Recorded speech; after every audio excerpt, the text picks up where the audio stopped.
You ask Tiger to solve. This deals with linear equations with one unknown. The final result is x equals 51/5. Let's solve it step by step. Simplify the expression. Find the lowest common denominator. Multiply the denominators. Multiply the numerators. Combine the fractions. Combine the numerators.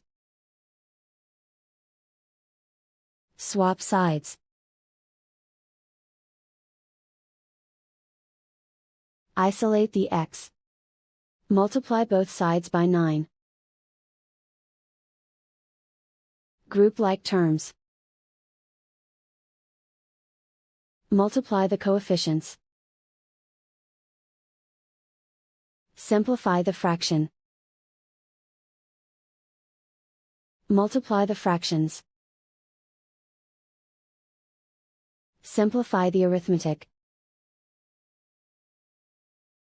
And so the final result is x equals 51/5.